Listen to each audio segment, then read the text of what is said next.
When he's not busy as our chief meteorologist, Mark Torregrossa is busy preparing to get ready in the garden. He joins us from his home in Bloomfield Township. Good morning, Mark. Hey, good morning. How you doing this morning? Well, I guess, when I think gardens, I think of you. And so we're glad you got up this morning and, agreed to take part in this broadcast. A lot of people are itching to get out there, Mark. It's been so warm. I guess my big question is, what can they do? What shouldn't they do? Well, I think you can pretend that it's about a month ahead of schedule. Pretend it's like mid-April.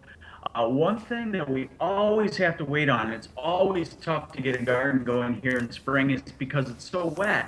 You can till up your garden, you can start to work it up, and that gets you ahead of the game by, like I said, sometimes we're waiting till May to do that. You can actually plant a few things. You can plant leafy greens.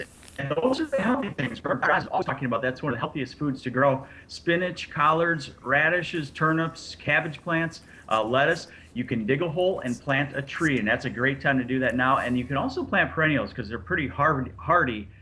Even though they might get nipped by some frost or freeze, damaged a little this year, at least they'll get established, and you can do some digging in the ground. But don't plant your tomato plants yet. Probably not. I kind of risk it a little bit. If you could cover them up with a bucket, a couple of tomato plants wouldn't be bad, because we may be only faced with another couple of frost or freezing temperatures.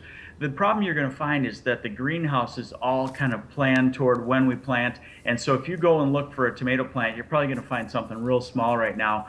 Also, the annual flowers, those are pretty tender, so you'll have to wait on those. A lot of folks want to get out and fertilize the lawn now. I would actually wait about a month, because your first fertilizer has crabgrass pre-emergent in it.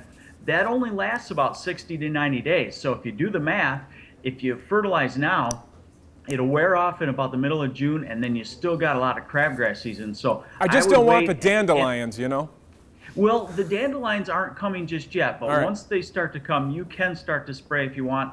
Another thing you should not do now is prune oak trees. There's a disease that floats in the air when it warms up. I missed it already. I have a couple oak trees that I've been looking at all winter. I said, I need to cut that limb off. It's probably too late to do that, and I've got to live with them for another season. All right, Mark. Thank you so much for getting up for us. Mark Torregrossa.